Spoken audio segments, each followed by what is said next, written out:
Pour notre Au Practice avec ce mois-ci, je suis avec Antoine Rosner ici à Médoc. Alors Antoine, c'est le joueur qui fait le début de saison terrible sur le Tour européen.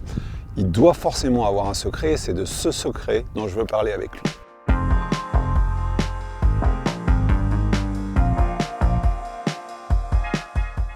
Antoine, ce secret, c'est forcément ici que ça se passe. Alors tu peux nous parler un peu de ta séance practice, de ce qui fait que tu cales ce swing qui marche si bien. Ouais, je commence toujours une séance de practice avec une bonne séance de wedging. C'est vrai qu'on sait l'importance du wedging au très haut niveau, surtout à l'entraînement. Voilà, c'est beaucoup de répétitions, c'est beaucoup de travailler ses distances. On avait fait ça ensemble, si tu te souviens, à Saint-Cloud. On avait fait ça ensemble, c'est vrai. Ouais. C'est vrai, on en avait fait un petit peu. Donc c'est vrai que mon wedging est vraiment très performant depuis plusieurs années maintenant.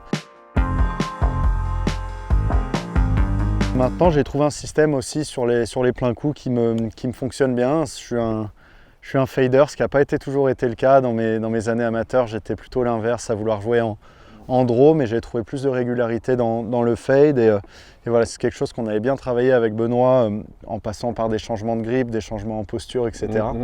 Et voilà, maintenant, c'est quelque chose que je répète bien. Alors, quelques clés techniques que je respecte. Et j'utilise aussi beaucoup le TrackMan pour m'aider dans... Pourquoi on a besoin du TrackMan quand on travaille une trajectoire? Explique-nous.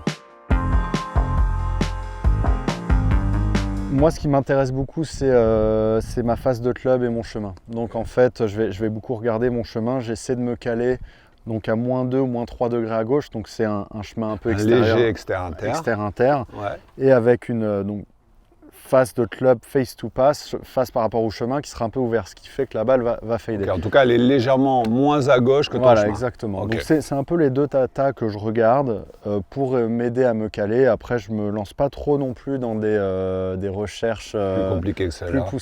Ton angle d'attaque est constant, tu n'as pas de souci avec ça? Il est assez constant, je regarde pas trop. Okay. Maintenant, je sais que quand mon chemin il se dérègle un peu, c'est que voilà, mon corps il va bouger un petit peu moins bien. Je sais que quand mon club passe, il est autour de 0, ce que beaucoup de joueurs recherchent. Et on revient un peu vers l'intérieur. Moi, ça ne me convient pas forcément. Ouais. Mon corps est un peu plus passif et les mains peuvent passer. Donc c'est un peu, voilà, j'essaie de me caler sur ce bon club pass. J'ai toujours cette fameuse baguette que en général j'aligne à 1 mètre à gauche de ma cible, pas plus.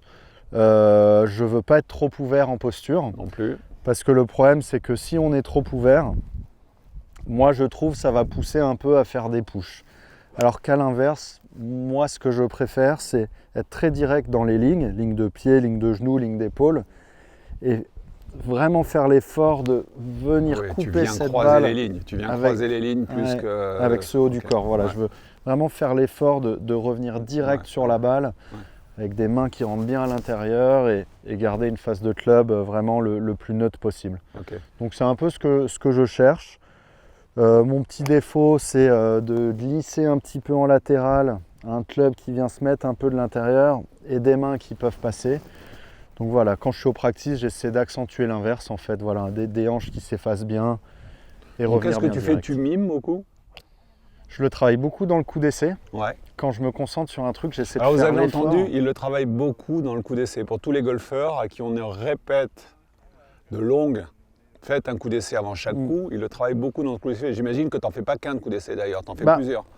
Au practice, j'en fais plusieurs. Maintenant, sur le parcours, j'ai une petite routine où je fais quelques waggles, quelques mouvements un peu comme ça pour essayer de bien sentir. Ton ressenti, ouais. Maintenant, quand je fais mon coup d'essai, j'essaie de l'accentuer. Et d'ailleurs, à chaque fois que je bosse un truc dans le swing, j'essaie de l'accentuer dans le coup d'essai parce que mon cerveau, tout de suite, il va se souvenir de ce que je cherche à travailler. Donc quand j'ai bossé par moments où mon finish, j'étais un peu en arrière, etc., dans le coup d'essai, il m'est arrivé d'exagérer un finish vers l'avant, tanker en équilibre. Et donc pour le fade, c'est à peu près pareil. J'essaie de me mettre bien en posture et puis je vais faire des waggles déjà un peu vers la gauche, essayer de sentir un peu ces mains qui rentrent et ce chemin qui rentre à l'intérieur. Et puis mon coup d'essai, puis ensuite je tape. Accentuer, et puis après tu laisses partir. Tu as ce chemin qui est un peu à -2 et tu disais que tu as besoin d'avoir des mains neutres pour que ça fonctionne régulièrement. Ouais. Ça veut dire quoi des mains neutres? C'est un peu ce que je montrais juste avant, c'est l'inverse de ça. Ouais. Donc en fait, j'essaie de, avec mon chemin, tout est un peu lié en fait. Ce club et cette face de club sont très liés au corps. Donc la face, elle bouge très peu en fait. C'est dans l'idéal, alors c'est très dur, mais arriver avec une face de club voilà, qui tourne très peu pour retrouver mon fade, c'est ça que je vais arriver, si j'arrive à le faire, à contrôler le mieux. J'ai très peu d'action de face de club en fait. Okay. Alors c'est très dur, il y a des joueurs qui le font excessivement bien, comme Jordan Spieth par exemple, quand on le voit swinger, la face elle reste comme ça très très longtemps. Moi je suis pas encore là, mais en tout cas j'essaye. C'est quoi, c'est un grand chip? C'est un ouais, peu un feeling de chipping dans la zone de frappe. Toujours un peu de release, on est obligatoire, mais ouais, en tout cas c'est ce que je recherche. Alors pour ça aussi, je fais beaucoup de grip court. Quand je grippe un petit peu plus bas sur le manche, ça va m'aider à neutraliser les mains énormément. C'est quelque chose que j'ai bossé avec Benoît là depuis 2 ans et en fait je peux plus m'en passer sur le parcours. J'ai même envie de dire que 3/4 de mes coups sont faits sur des grips courts, même avec le driver. Dès que j'ai un peu de vent latéral, un peu de vent contre, grip court, on fait une balle plate. Ça enlève un peu de swing weight en fait de gripper court et on fait une balle plate sans trop d'effet. Donc voilà, ça aide. Les 15 mètres que tu perds, même pas. Tu les perds même pas. D'ailleurs, on a vu récemment avec Rory McIlroy qui a raccourci son shaft et il disait qu'il perdait pas de distance. On a besoin du draw, hein. Ça c'est obligatoire. On va forcément avoir des situations où il faut faire des draws. J'en fais d'ailleurs plus qu'avant. Je ne change pas 10 000 trucs. En général, juste le fait de bouger un peu la balle dans le stance me suffit à inverser la trajectoire. Ton chemin est un tout petit peu plus intérieur, rencontre la balle plus tôt et ça suffit. En général, ça suffit. Donc c'est très touchy parce que moi je sais que quand je veux faire un draw, il peut être trop accentué et ça peut être pas bon. Mais voilà, c'est vraiment des micro-détails. Maintenant, j'aime bien sur le parcours, je te dis, me concentrer sur des hauteurs de balle, des trajectoires. Ça me permet aussi de rester concentré sur le jeu. D'avoir quelque chose à faire à chaque fois. Exactement. D'avoir une vraie intention. Pourquoi le fade, c'est une trajectoire qui est si performante? Parce que finalement, vous êtes à très très haut niveau. On est de plus en plus paquet de joueurs à taper en fade. Ouais, on est un paquet. Je pense que c'est juste une histoire de contrôle. Je pense qu'on est obligé d'avoir moins d'action de main. Et nous, avec notre vitesse de club qui est assez élevée, on sait que le draw, alors il y a plein de joueurs qui le maîtrisent. Chauffe-le notamment. Chauffe-le, Romain Langasque, voilà, c'est des joueurs qui maîtrisent cette trajectoire. Mais j'ai envie de dire, il y en a beaucoup qui... C'est rassurant de la prendre dans l'autre sens. Ouais, ça neutralise les mains. Le raté en fade, il est moins méchant aussi. La plupart du temps, un fade, quand on le rate, il finira moins à droite qu'un draw trop la phrase de Trevino, le fade, enfin la balle m'écoute quand elle est en selle et sourde quand je la tape dans l'autre sens. Alors il n'est pas évident à sortir le fade, hein. Ça demande beaucoup d'engagement de corps, il faut avoir confiance en soi. C'est pas un swing de paresseux le fade. Hein. Non, il faut de l'engagement, il faut du corps, il faut se forcer à faire sortir une balle à gauche, c'est pas facile. Parce qu'on sait à quel point le raté à gauche il peut être dangereux.